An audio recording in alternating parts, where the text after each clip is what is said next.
kapuso, bantay trapiko tayo ngayong Lunes ng umaga, unang Lunes ng buwan. At syempre, balik trabaho na po marami sa ating mga kababayan ngayon pong after ng long weekend. At nandito pa rin po tayo ngayon sa Philcoa sa Quezon City kung saan makikita po natin na as of 6:14 in the morning, makapal na po ang volume ng mga sasakyan dito sa Commonwealth Avenue. Pa southbound po ito, no? Papuntang Quezon City Circle. At makikita po natin na marami po talagang mga pasahero na siksikan na sa mga pampublikong mga sasakyan gaya nitong bus na to.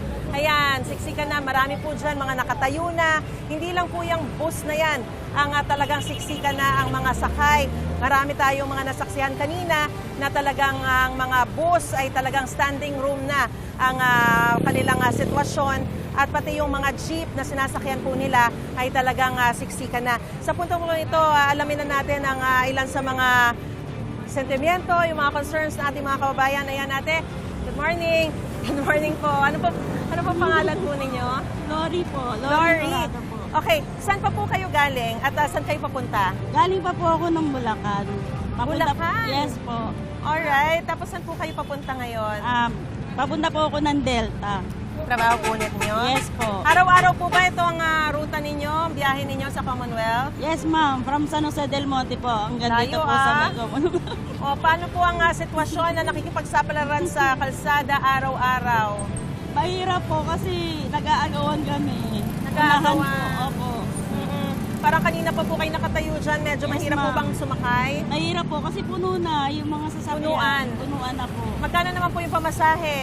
Ano po, depende po. Minsan po 15 pesos, minsan po 20 pesos yung singil nila. Yung singil. Pero Yes, yung po. overall, sa buong, yung papunta at pauwi ng bahay, magkano Nasa aabutin? ano po, 70 pesos po. 70. O, mag-iingat po kayo, Ate Lori, ha? Ingat po kayo. Oo. God bless po. Sana makasakay na po kayo, ha? Ingat po, ingat. Ayan, tanong pa po tayo. Hi, ate. Good morning. Anong pangalan mo? Mary po. O, saan ka papunta ngayon? Sa Delta po, sa Dino. Delta rin. Okay. So, kumusta naman po yung paghahanap ninyo ng masasakyan? Wala po, magbubuk na lang po ako. Magbubuk ka na lang. Kasi Dahil maliit pa mahirap ako. bang Yes. sumakay? Apo. Mahirap? Apo. Oo. Medyo ilang minutes ka na naghihintay?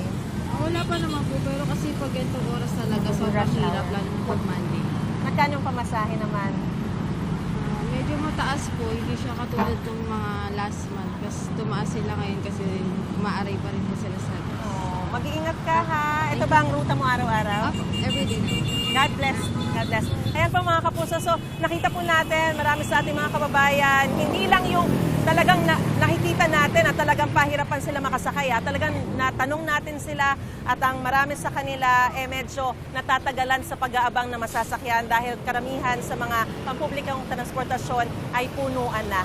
So, yan po muna ang latest na sitwasyon. Sa ngayon, kahit naman po makapal na yung volume ng mga sasakyan dito sa may southbound, tuloy-tuloy pa rin naman ang daloy. Doon po sa northbound, papunta po yan ng Batasan, Fairview, tsaka Novaliches, tuloy-tuloy naman ang daloy ng mga sasakyan sa mga sandaling ito. So, yan muna ang latest na sitwasyon mula pa rin dito sa Commonwealth Avenue sa Quezon City. Balik muna sa studio.